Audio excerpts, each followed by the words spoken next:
So ito yung, ang rabbit din ho yung pinakamalinis na livestock. Kasi nga, katulad ho sa amin, ganito pa yung setup namin, hindi ho tumatapak sa lupa yan. No? Doon sa cage lang niya, andun yan until the time na patayin siya. Kung mag-start tayo ng ating rabbitry, low investment. Huwag lang ho tayo magsisimula ng 1,000 breeder kaagad. No? Ako naman, ang pinapayo ko, 2 lines. You start with 2 lines na hindi siya magkamag-anak.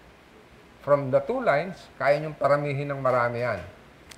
In 1 year time, yung inyong 2 lines, so, kaya niyong paramihin niya ng mga 250 pieces. 2 linya ho. Ganun karami siyang dumami. After 1 year, after 13 months, ewan ko na kung ilan ang aabutin niya kasi you have already 250 pieces. Ganun siya karami. Ang rabbit ho, hindi natin kakumpetensya ito sa grains. Kasi hindi siya kamukha ng manok na pwede natin siyang pakainin ng palay, ng mais. No? Ang rabbit ho, kung madamo yung inyong kapaligiran, pwede niyong harvest yung mga damo na yun at papakain sa kanila.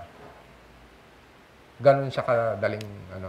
But since meron na tayong mga bagong technology, pwede tayong magtanim ng damo na mataas yung kanyang protina na pwede natin pakain sa ating mga rabbit. Kami ho, nagtatanim na rito, meron kami yung Super Napier. Yun yung pinapakain namin. Super Napier, Madre de Agua, Indigo Pera, Mulberry. Yan yung 4 na pinakakain namin sa aming mga rabbit. And then, kung sakali mang katulad niya, malago ang dahon namin ng siniguelas, pinakakain namin ng dahon ng siniguelas. Pwede ho yung kangkong. Pwede rin pakain ng kangkong. Kaya lang ako, isang ina-advise ko kung pakakainin nyo ng kangkong at kamote, yung kamote tops. Kung po pwede yung haharvestin nyo ngayon, bukas nyo na pakain. Huwag nyo pakain immediately. Pansinin nyo ho yung kangkong, pagkat putulin yung gano'n yung newly harvest, may lumalabas yung puti dyan na dagta. Kuminsan nagkokos ng diarrhea. Ipil-ipil ho, huwag nyo pakakain ng ipil-ipil. Pwede kayo magpakain ng ipil-ipil kung gusto nyong purgahin. But minimal. Huwag yung 100% ng alam kakainin ay ipil-ipil. No? Mga 10% lang no, ano, para mapurga siya. Ito, kayang mabuhay ng panay damo. At kung panay damo, ibig sabihin, natural yung kanyang paglaki. Pwede ho siyang pawalan. No? Kaya niyang mabuhay sa wild, ang rabbit. So, ang rabbit ho, in 6 months time, pwede niyong i-breed. Yan yung start ng breeding ng rabbit, 6 months time. Initially ho, pinag-aralan namin yung 5.5 months. Pero kadalasan yung 5.5 months, hindi masyado maganda yung anak. So, we went back again to 6 months. Kasi nga, sabi ko, noong una, sayang 5.5, mga anak na yan Ba't maghintay pa tayo ng 6 months? Hindi ho maganda yung naging anak. So, bumalik kami, 6 months. So, 6 months kami ngayon kung mag-breed. No?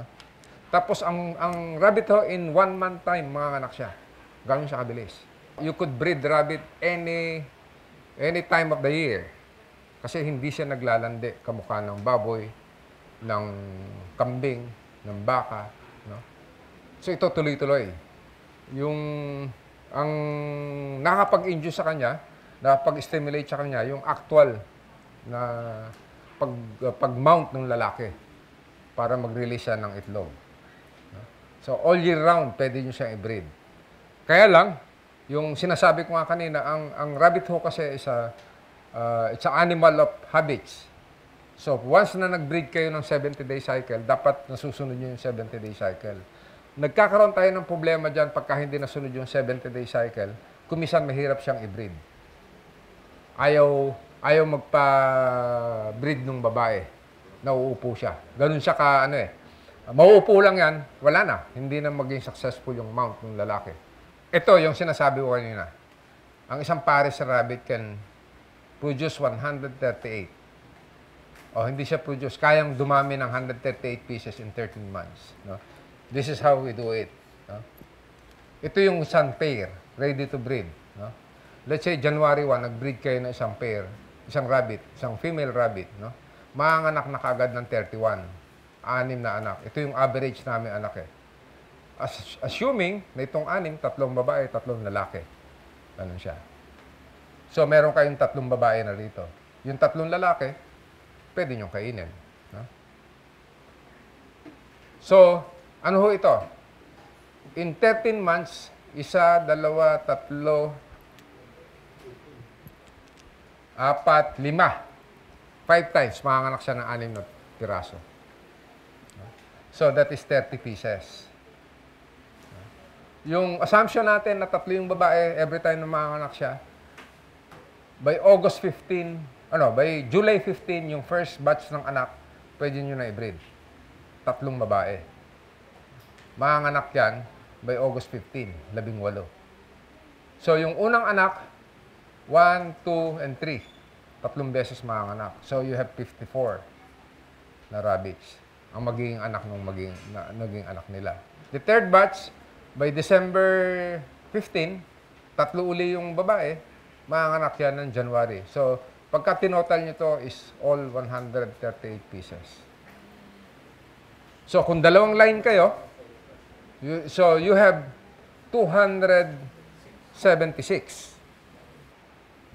So, ito yung sabi ko nga sa inyo, after 13 months meron kayong 2 pairs, hindi nyo na alam kung gaano karami yung rabbit nyo after 13 months. Kasi you have 266. No? O 76. 276. Eh kung kalahati niyang female, you have more than 100 breeders, female breeders. No? Kung meron kayong 100 female breeders, you can produce 300 pieces a month of kids. Ganun karami siya. So, magsasawa kayo ng rabbit. Ang kainaman nung nag-start ng maliit, whenever you have problems, later on, pagka malaki na yung rabbit nyo, alam nyo ang gagawin nyo. Kasi nakita nyo na. Kailangan lang, until na maliit yung inyong rabbitry, you have to learn on recording para alam nyo yung mga dapat nyong gawin in case na may problema na later on. So, ito yung last. May narinig na ba kayong rabbit magmula na dumating kayo? Na umungol, umingay, wala kayong maririnig.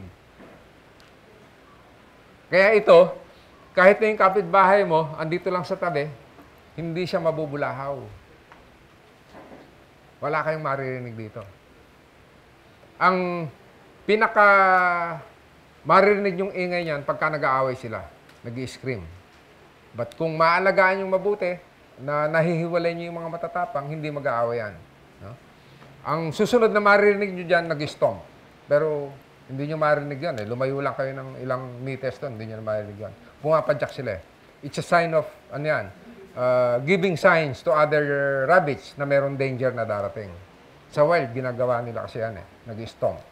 Basta nakarinig sila na nagdumamba na rabbit, makita nyo yan, tatayo na. Titingin yung mata. Titingnan kung ano yung danger na darating.